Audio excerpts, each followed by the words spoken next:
Hi everybody, it's Adrian Plass here. Yes, and Bridget, hello. So, it's number 143 in Sounding the Shallows. And we had some really interesting responses from last week, didn't we? Yeah, we do love getting them, you know. They do challenge us as well. In fact, one or two have been so interesting. I think we might come back to them next week and sort of unpack them a bit more, really. So do last keep week was sort of about censorship and freedom, wasn't it? Yes, and, freedom of speech and how even if you disagree with somebody's views, should you shut them down? Should we change literature? Should we change the past? And that is quite interesting, isn't it? Because you had something, an email, nothing to do with Sounding the Shallows. Well, it is in a way to do with Sounding the Shallows, because just recently, certainly for me, the past has affected the future. Also, I'll say a bit more about that in a minute, but yeah, it was an email from someone who lives in the house, a house I haven't been in for, let me work this out, 69 years. Okay. I haven't been in this house, and yet it's one of the most significant places in my entire life. The email was from someone who lives in the house where one of my grandmothers lived in Heathfield in Sussex, and we only knew her for a small number of years. How old were you when she died? I was 5, I think, when she died. I haven't actually checked that for sure. But I loved my Nana so much, and I have a lot of memories. I remember her. Funny what you do remember. I mean, I remember her looking through the letterbox and saying, "Who's this coming up my front path?" And I remember she always used to get together a load of stuff for us to play with, so there'd be things on the table we could all play with. And she had a scullery, whatever that was, and she made butter by shaking, would it be milk in a glass container? It would be the cream off the top of the milk, probably. And she meant everything to me. And so Heathfield had, and still has actually, a sort of a shine around it, because it was a place that I absolutely loved to be. Also, she had stone hot water bottles, which we actually used. Which was I think all of us of this era use stone hot water bottles. At some point, yes, yeah. Yeah, and of course you said, didn't you, that you were only little when she died, so nothing was changed from that very early image and those very simple memories. They stayed completely because I'm quite sure she said that every single she probably time did. that you walked up her path. So those will not be confused by lots of other memories. No, it's an interesting thought that the relationship never changed because it didn't have the chance. And I remember her when she died, although I didn't know it had happened. I remember my mother saying to my older brother on the stairs, obviously not intending me to hear, "We all have to be very brave." And I remember thinking, I wonder what we've all got to be very brave about. And then on the pavement in front of the house, I think my mother told me that Nana had died. I don't think she put it quite like that, but I knew what it was. And I can still feel the shadow that passed through me, a dark shadow.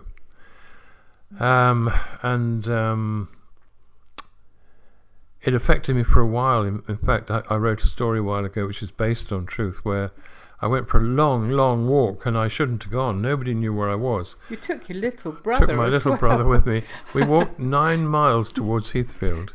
And in the end, we ran totally out of energy and walked all the way back again. So we'd walked 18 miles. Well, the police picked us up in the village where we lived and started telling me off, and all I could think of was Nana is dead, because now I knew it was no use walking to her house because she wouldn't be there.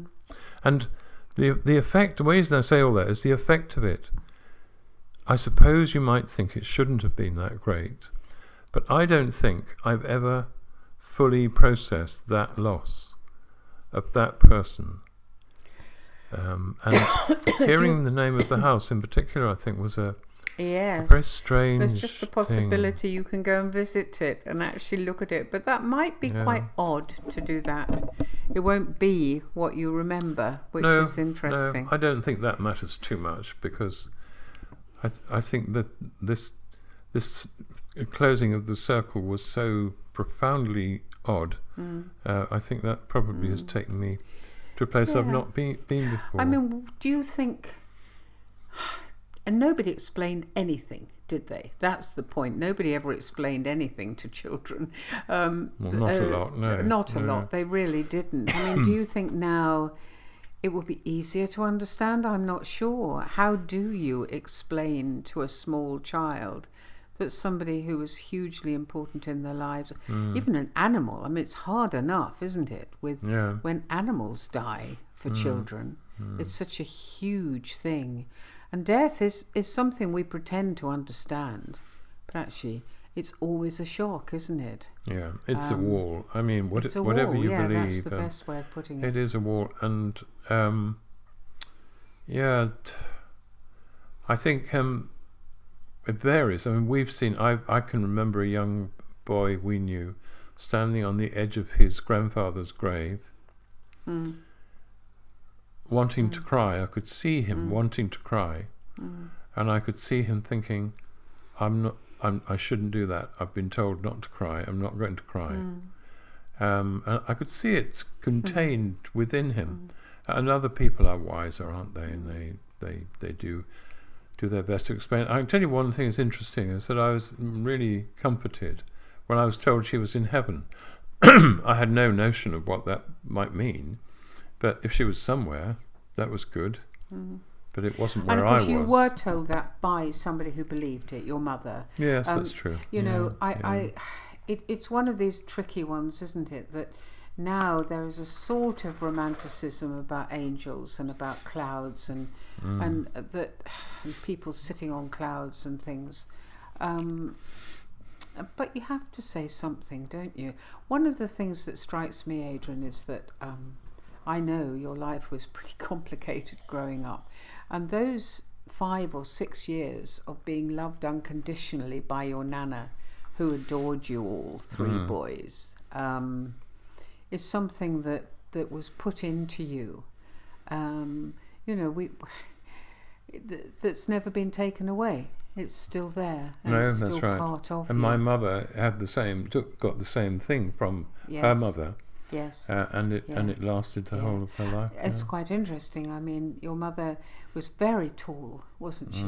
And a lot of girls at that time, you know, it wasn't done really to have big feet and be very tall. I mean, you and your brothers are very tall, and she was very tall, and put into her was stand up and be happy that you are who you are.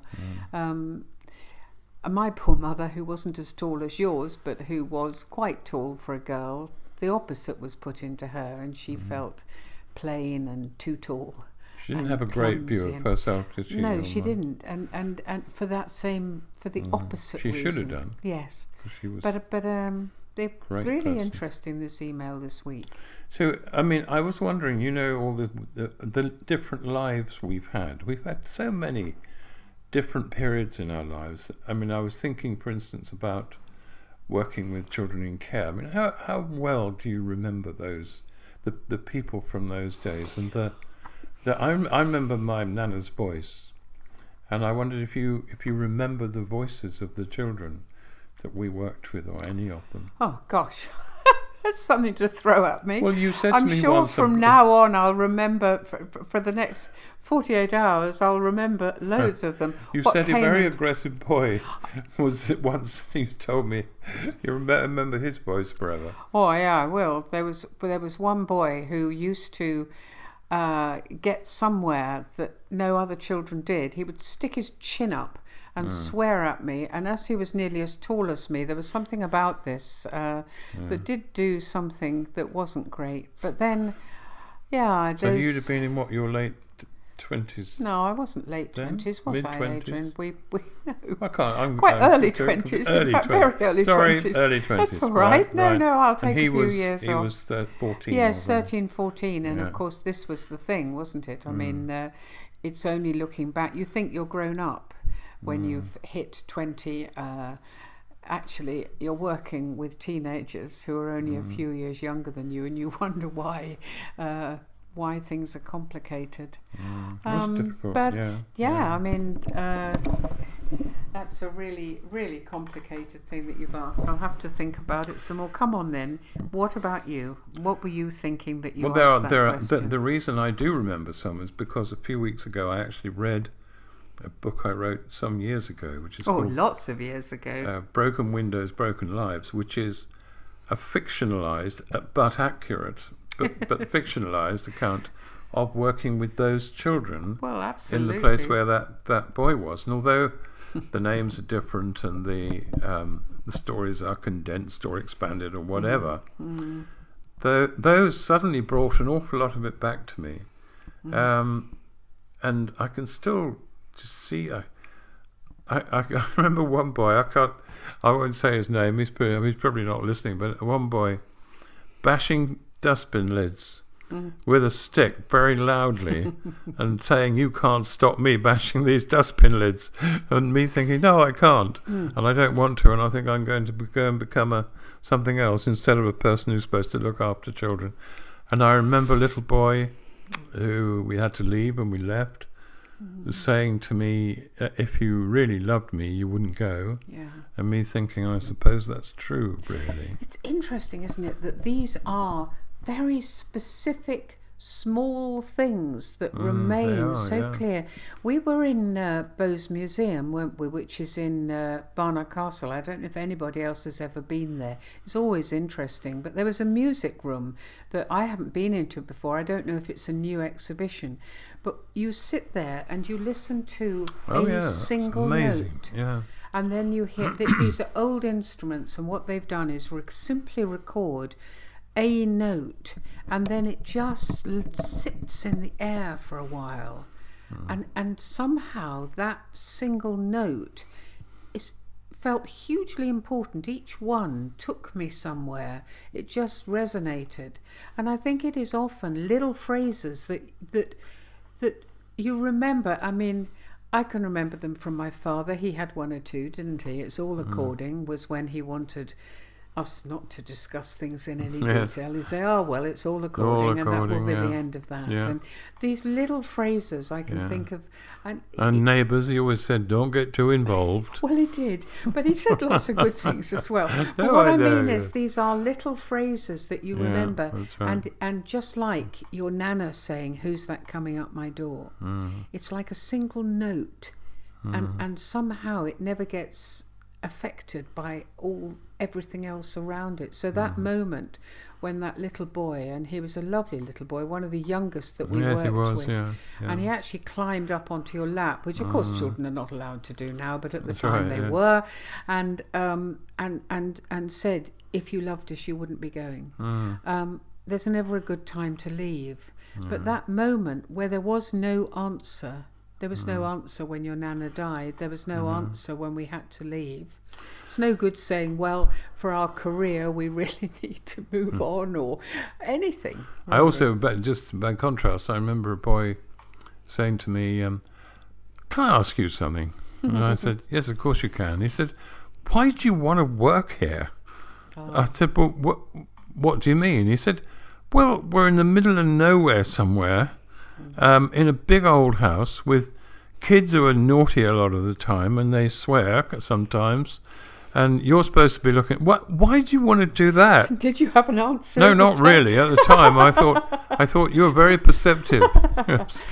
No, we had a lot of good times, but we were young and it was really hard work. But I remember lots of voices, lots of smiles, lots of anger, but thinking it through, I thought. We've had so many houses we've lived in, friends we've had in different areas, churches and neighbourhoods that have had a beginning and a middle and an end through the 52 years actually it's 54 years that we've known each other. I mean, that's interesting because we're talking about having moved around quite a lot, but I think that those things that you've said, some of them, not all of them, but would apply to people who've lived maybe in the same area, that things come and things go and things change. That's true, I suppose.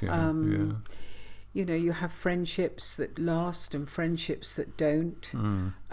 Some of our closest friends we don't see often at all, but when we do see them, it's just so easy.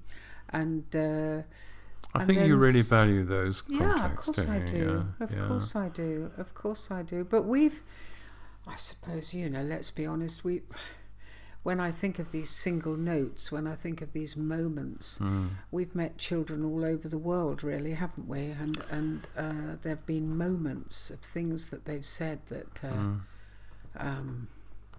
there was an extraordinary moment, wasn't there, when we first visited our sponsor child in Bangladesh, and she took us to, do you remember, she took us to a pump that had been set up in the middle through the slum of Hazaribagh, through little narrow alleys.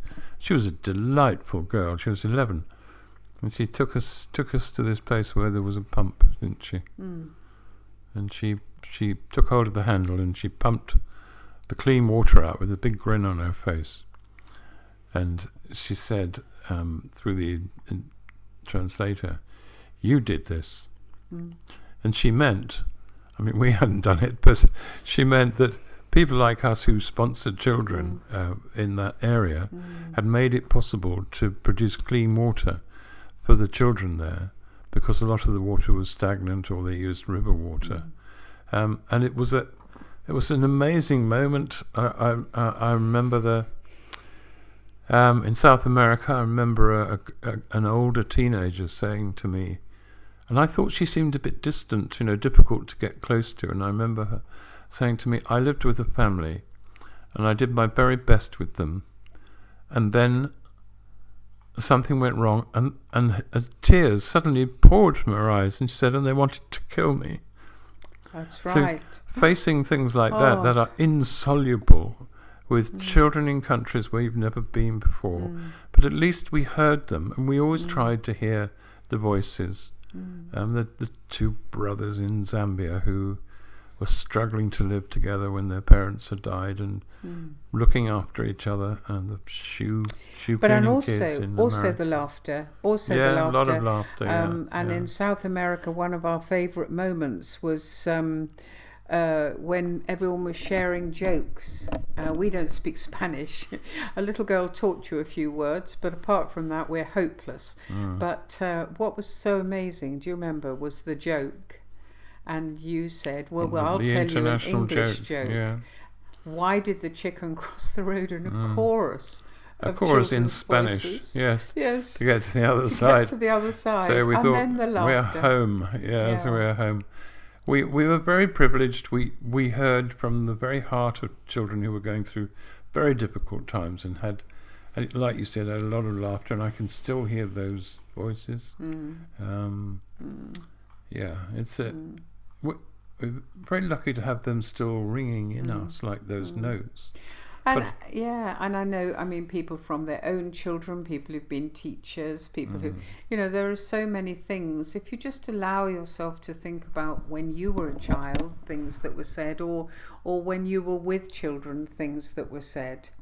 One of our classics of our own children was one of our sons, when he was about 7, saying, "Is it possible for a man to be a prime minister?" That's right, because Margaret Thatcher was the prime minister, and as far as he was concerned, that's who a prime minister is. And she was the first female prime minister. And it's again, it's a single note. It rang. Yeah. It was so extraordinary. It was so right, wasn't it? It was so right. We both still miss our parents, don't we? Miss our mothers. Part of feeling safe. And I was thinking about Jesus on the cross. Pure speculation, but what voices did he hear? I don't know.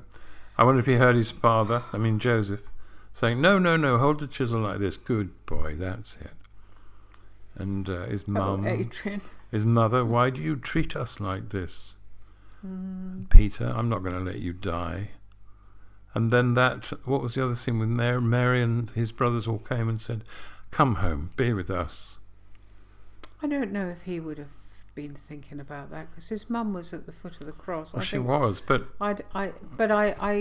maybe all this the time, because that was a moment when he must have felt, you just don't get it.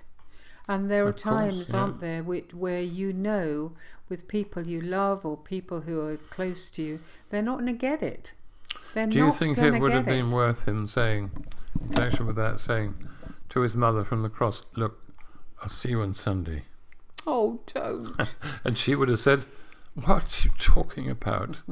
But he obviously was hoping, believing, who knows, trusting. I think he was in agony. I don't know. I hope he heard the bit we know about, where much earlier quite a bit earlier in his life, when his heavenly Father had said, "This is my son, and I am very pleased with him." And that's why he was there. But what a wonderful thing it must have been to be back with the people whose voices he knew a bit later on. It's a very rich thing, the past. It's full of people, full of faces, full of voices. Some of them make me feel very good. Some of them make me feel very guilty. Times I've let people down. All sorts of things. But it'd be interesting to hear from other people about things in the past that suddenly hit you or strike you or single note, change your life. Single resonant note that just rings through the rest of your life. Or things you've heard, things you've seen. Yeah, that would be great. And we will talk about one or two of the emails that we've had this week next time. Okay, we'll see you next week. Bye-bye. Bye.